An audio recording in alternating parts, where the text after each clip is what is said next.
Bonjour à tous et à toutes. Dans la vidéo d'aujourd'hui, nous nous projetterons dans l'époque de la Chine antique. Je suis certain que la plupart d'entre vous n'en connaissent que très peu à ce sujet, pour la simple et unique raison que l'on ne l'apprend pas nécessairement dans les écoles. En effet, dans la majorité des écoles d'Afrique, d'Amérique et d'Europe, nous apprenons l'histoire de notre propre pays, souvent en fonction des nations l'ayant affecté. C'est pour cette raison que nous apprenons l'histoire de l'Europe partout dans le monde, puisque ce continent a grandement façonné le monde que nous connaissons actuellement, contrairement à l'Asie. Donc, la Chine. Tout le monde connaît évidemment ce pays magnifique, peuplé de plus de 1,4 milliard d'habitants, soit 18% de la population mondiale. Chef-d'œuvre né de l'union du capitalisme et du socialisme de la guerre froide. Tout le monde mange à sa faim et vit dans des conditions de vie merveilleuses. Bien sûr que non. La Chine fait actuellement face à plusieurs problématiques, tous plus ou moins liés à la surpopulation du pays, un facteur qui est bien connu de nos jours. Mais avant de parler du sujet, il faut savoir que cela ne date pas d'hier. La démographie en Chine a toujours été très élevée. Tout cela est dû grandement au fait que le territoire de la Chine est en grande partie composé de territoires fertiles, principalement sur sa partie est.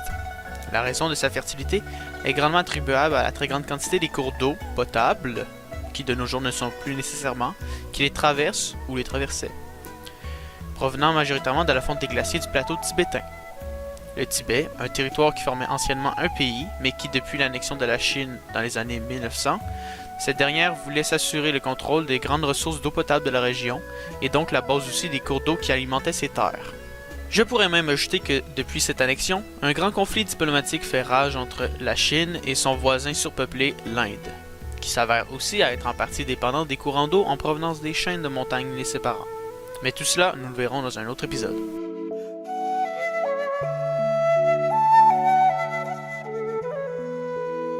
La période de l'Antiquité en Asie ne possède pas d'énormes différences avec leur période du Moyen Âge, excepté pour quelques inventions qui apparaîtront plus tard telles que la poudre à canon, ou encore des changements géographiques majeurs tels que l'invasion mongole qui affectera l'entièreté de l'Asie. Il possédait autrefois un certain avantage technologique en comparaison à l'Europe, qui ne possédera que l'Empire romain comme société avancée avant de tomber dans la période du Moyen Âge que nous connaissons tous évidemment. Même si la majorité d'entre vous voient probablement la Chine comme une seule nation dû à sa situation de nos jours, son histoire est loin d'être aussi similaire. L'histoire de la Chine est composée de différentes périodes variant entre la division totale entre plusieurs royaumes et une unification des territoires de façon temporaire sous un empire. L'Antiquité n'y fit pas exception.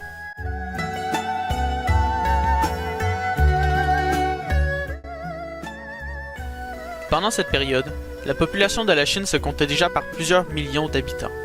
L'agriculture faisait partie intégrante de la vie à l'époque, telle que partout dans le monde d'ailleurs. Les royaumes étaient dirigés par des rois et les guerres étaient quasi constantes. Pendant une très grande partie de l'Antiquité, un empire réussira à dominer la région de l'Est de la Chine de moins 208 à 220. Leur passion pour les arts permettra aux artisans de la Chine de développer leur art et de devenir les meilleurs artisans de toute l'Asie. Cette période sera considérée relativement paisible. La Chine hérita d'un âge d'or, mais s'affaiblit au fil des successions des empereurs. Au fil des dernières décennies de son existence, le pays tomba dans une période de grande famine et de malheurs qui s'abattaient sur la population, telles que les inondations.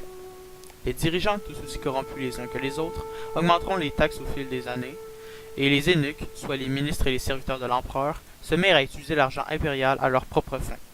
Ils achetaient des esclaves pour aller travailler dans leurs entreprises, faisant perdre du prestige ainsi que de l'importance aux empereurs. Ces actions seront très mal vues par les proches de l'empereur et ses généraux, qui exécuteront près de 2000 eunuques afin de stopper la croissance de leur pouvoir. Au final, les nobles réussirent à usurper le pouvoir, ce qui sera très mal vu par la secte de Taiping, une secte dirigée par un homme du nom de Zhang Zhao, œuvrant pour la religion et le peuple. Cette secte s'étendra dans une grande partie de l'ouest du royaume et sera à l'origine de la rébellion des Turbans jaunes en 184, un groupe formé par des paysans devant porter comme signe de distinction un ruban jaune sur la tête. Leur but était de détruire la noblesse arrogante qui les tourmentait depuis tant d'années. Lors de cette rébellion, les nombreux généraux de l'empereur menèrent de très nombreuses campagnes afin de repousser les rebelles qu'ils finiront par vaincre en 205 après plusieurs décennies de guerre civile. Pendant ces nombreuses années de guerre, les généraux auront développé de nombreuses compétences en bataille et seront majoritairement devenus des stratèges. Ils comprendront par la suite que leur empereur a complètement perdu le contrôle de son empire et qu'il est désormais dépendant d'eux. C'est pour cette raison que peu de temps après avoir maté la révolte, La très grande majorité des plus prestigieux généraux et stratèges décideront de prendre le contrôle des régions où ils étaient postés à l'aide de leur armée qui était désormais loyale. L'Empire Han se verra départagé entre ses anciens généraux et de nombreux royaumes qui passeront le reste de leur existence à se faire la guerre jusqu'à la domination totale de l'un d'entre eux.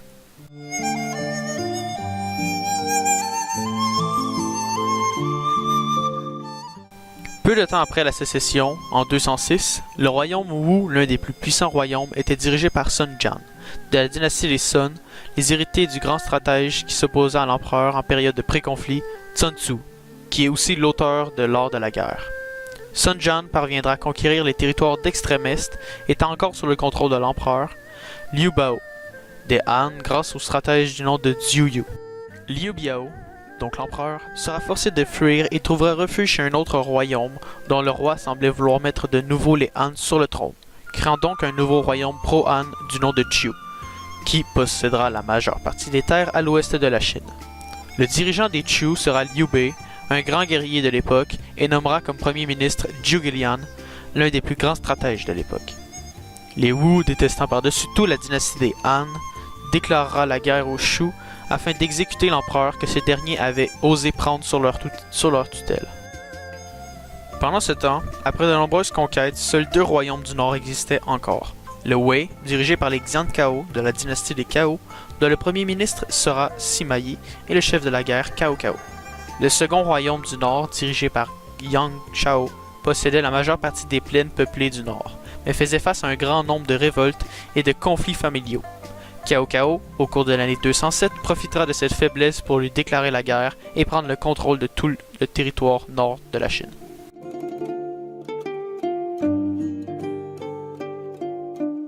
La Chine était désormais divisée en trois royaumes. Les Wei de Cao Cao au nord, les plus puissants, ayant la plus grande armée et aussi une grande population. Les Shu de Liu Bei à l'ouest, affaiblis par les guerres avec les Wu de Sun Jian. Suite à sa nouvelle conquête, Cao Cao saisira l'opportunité s'offrant à lui. En effet, ces deux derniers concurrents se faisaient la guerre depuis désormais un an, dont les Wu semblaient être avantagés dans ce conflit, dû à leur plus grande population, à leur plus grand territoire, à leur plus grande richesse, mais aussi à leur plus grande armée. Il lui fallait donc attaquer maintenant, tandis que les deux royaumes étaient affaiblis. Il débutera donc en 207 une poussée de conquête vers le sud, en déclarant la guerre au royaume Chu, nettement inférieur en nombre, et annexera tous les terres au nord du grand fleuve Yangtze. Et ce ne sera que grâce à Zhuge Liang, le stratège des Chu, que le royaume parviendra à résister à la horde.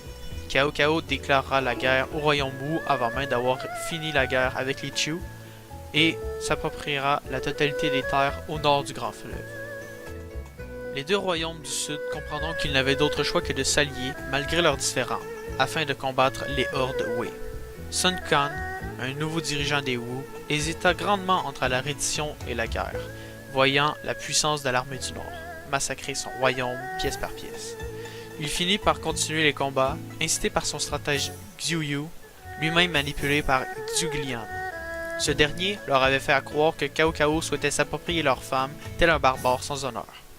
Ce stratagème mis en place par Zhuge Liang avait pour but de permettre à son royaume de résister, savant très bien que si les Wu capitulaient, les Shu allaient rapidement suivre.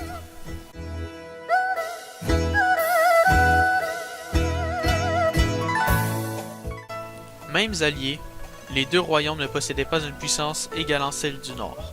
Leur avantage était qu'ils possédaient deux des plus grands stratèges de leur époque, que les Wu possédaient les marins les plus compétents de Chine et qu'ils avaient l'avantage stratégique. En effet, leur seule façon de gagner la guerre s'avérait de jouer de façon défensive. Si Cao souhaitait poursuivre sa poussée vers le sud, il lui faudrait traverser ses troupes sur le fleuve. Il devra donc construire de nombreux bateaux et affronter la flotte des Wu. Avant même d'avoir fini la construction de sa flotte, Cao Cao tentera de faire traverser ses troupes de l'autre côté à l'aide d'un petit sentier, mais sera vite pris en embuscade, ce qui aura raison de sa tentative. Quelque temps après cette défaite, les Wei débuteront l'embarquement de ses troupes et attachèrent les navires ensemble afin de limiter le mal de mer. Un court combat naval sera entrepris et se soldera par la perte de la totalité de la flotte de Cao Cao, qui brûlera sur les rives du fleuve. Les marins du Wu auront mis le feu au premier navire qui emporteront les autres grâce au vent qui est à leur avantage. Cao Cao sonnera la retraite avec le restant de son armée, celle restée sur la rive nord, et quittera vers l'intérieur de ses terres. Les sudistes saisiront cette opportunité, traverseront de l'autre côté et tendront une embuscade à Cao Cao, qui voyait déjà son armée épuisée par les marches forcées, les conditions pluvieuses et la maladie. L'embuscade sera un succès total et conclura la série d'événements qui sera connue sous le nom de la bataille de la Falaise Rouge, se soldant par l'anéantissement total de l'armée de Cao Cao et la victoire des sudistes. La défaite fut telle que Cao Cao fera exécuter son meilleur stratège qui avait élaboré les plans de conquête vers le sud, Cao Mao, après avoir découvert de fausses preuves qu'il avait donné de renseignements à ses ennemis. Un autre stratagème élaboré par Zhuge Liang pour affaiblir encore le royaume Wei.